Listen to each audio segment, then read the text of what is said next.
এবার আমরা এই গসাগু নিয়ে নেব 9 এবং 16 কিভাবে করে দেখো তো 9 16 হ্যাঁ এবার তোমরা বলো তো কোন মৌলিক উৎপাদক দিয়ে এই দুটাকে বাদ যাবে 3 দিয়ে যাবে 3 দিয়ে 9 এর মধ্যে যাবে আবার 16 এর মধ্যে যাবে কোনটা সংখ্যা দিয়ে যাবে না যেহেতু এই দুটা মৌলিক সংখ্যা দেখি মৌলিক উৎপাদক দিয়ে কি এই দুটা সংখ্যার মধ্যে বাদ যাবে না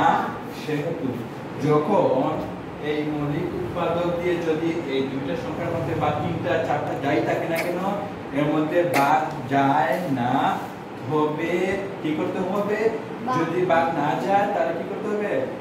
উৎপাদক গসাগুটা ধরতে হবে যা থাকে এই গসাগু ধরতে হবে কত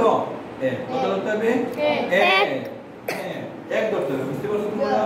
তাহলে সহজ হয়ে গেছে ঠিক আছে তাহলে কি করবে এখন দেখো তো সুতরাং 9 16 এর কোনো लेकिन बात कैसे मौलिक फर्क नहीं मौलिक पदम नहीं नहीं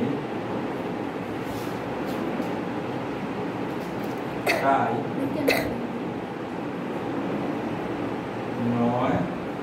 16 এর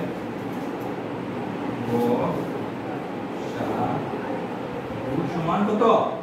কত হবে গসাগু সমান কত হবে এখন 1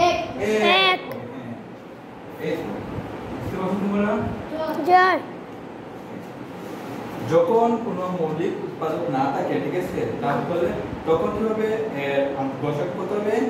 1 বুঝতে পারছো হ্যাঁ ওকে ধন্যবাদ